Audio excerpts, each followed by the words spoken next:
મહાશિવરાત્રિને ધ્યાનમાં રાખીને વડોદરાની શહેરની શાન અને ભક્તિનું કેન્દ્ર ગણાતા સુરસાગર તળાવ ખાતે તૈયારીઓ શરૂ કરવામાં આવી ગઈ છે. મહાપર્વ વડોદરાની શાન અને ભક્તિનું કેન્દ્ર એવા સુરસાગર તળાવ ખાતે મહાશિવરાત્રિના મહાપર્વને ધ્યાનમાં રાખીને વિશેષ તૈયારીઓ શરૂ કરી દેવામાં આવી છે. પાલિકા તંત્ર દ્વારા તળાવના શુદ્ધિકરણ તથા સૌંદર્યીકરણની કામગીરી જોરશોરથી હાથ ધરવામાં આવી છે. શિવજીની ભવ્ય પ્રતિમાના દર્શન ભક્તો સરળતાથી કરી શકે તે માટે કિનારે નડતરૂપ બનેલી વધારાની ડાળીઓને ક્રેનની મદદથી ટ્રીમિંગ કરીને દૂર કરવામાં આવી છે. સાથે સાથે સમગ્ર સુરસાગર વિસ્તાર સ્વચ્છ અને પવિત્ર રહે તે માટે સફાઈ અભિયાન પણ ચલાવવામાં આવી રહ્યું છે. મહાશિવરાત્રિના પવિત્ર દિવસે જ્યારે શિવજીની સવારી સુરસાગર પહોંચશે ત્યારે પરંપરાગત રીતે તળાવના કિનારે સર્વેશ્વર મહાદેવની ભવ્ય પૂજા અર્ચના તથા દિવ્ય મહાઆરતીનું આયોજન કરવામાં આવશે. આ આયોજનને લઈને વડોદરાવાસીઓમાં ભારે ઉત્સાહ જોવા મળી રહ્યો છે.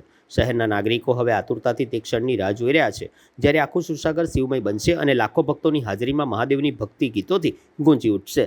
આ વખતે શિવજીની જે સવારી જે છે, આપ જાણો છો કે વડોદરાની આન બાન અને શાન સાથે જોડેલા એક કાર્યક્રમ છે અને હજારો લાખોની સંખ્યામાં લોકોમાં જોડવાના છે. એની ભાગરૂપમાં તંત્ર અને કોર્પોરેશન અને પોલીસ તરફથી જે સંયુક્ત રીતે જે કામગીરી કરવાનું રહેશે એ બાબતનું આજે મિટિંગ કરવામાં આવ્યું છે. આમાં ખાસ કરીને એનિમલ ન્યુસન્સ જે આ વિસ્તારમાં કંઈ એએનસીડી ડિપાર્ટમેન્ટ દ્વારા જે કામગીરી કરવાનું છે એ બાબતમાં અત્યારે અમે રિવ્યૂ કરવાના છે.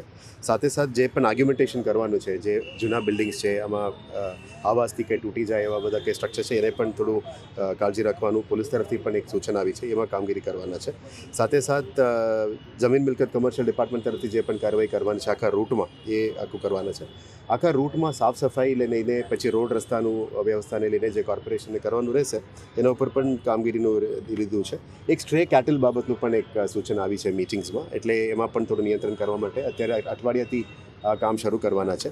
જે પણ રૂટમાં દબાણો છે અને રૂટમાં સવારીની રૂટમાં કંઈ પણ અનનેસેસરી નડતરૂપ થતું હોય એ જોઈન્ટ એક્શન ફોર્સ પોલીસ અને આપણા દબાણ ડિપાર્ટમેન્ટ અને ટાઉન પ્લાનિંગ ડિપાર્ટમેન્ટ એસ્ટેટ ડિપાર્ટમેન્ટની સંયુક્ત ઉપક્રમે આ કામગીરી થવાનું છે. સાથે સાથ આ રૂટની અંદર અત્યારે અમે લાઇટિંગ્સ પણ કરતા હોય છે. આ વખતે હેરિટેજ સિટીની ઉપર ફોકસ ચાલી રહ્યા છે એટલે હેરિટેજ લાઇટિંગ્સ કરવાના છે.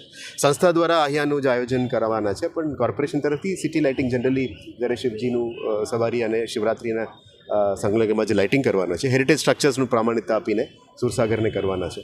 અને આવનારા દિવસોમાં જે આરતી બાબતનું જે વાત થઈ એના ઉપર પણ અત્યારે ચર્ચા કરી રહ્યા છે કે કેવી રીતે કરવાનું છે. અહીંયા કેરિંગ કેપેસિટી કેટલા લોકોનું થઈ શકે એના ઉપર મારાને માન્ય પોલીસ કમિશનર તરફથી એક મિટિંગ હજી બાકી છે. એ ચર્ચા કરીશું કયા લેવલમાં એન્ટ્રી કેવી રીતે કરશું, કેવી રીતે નિયંત્રણ કરશું.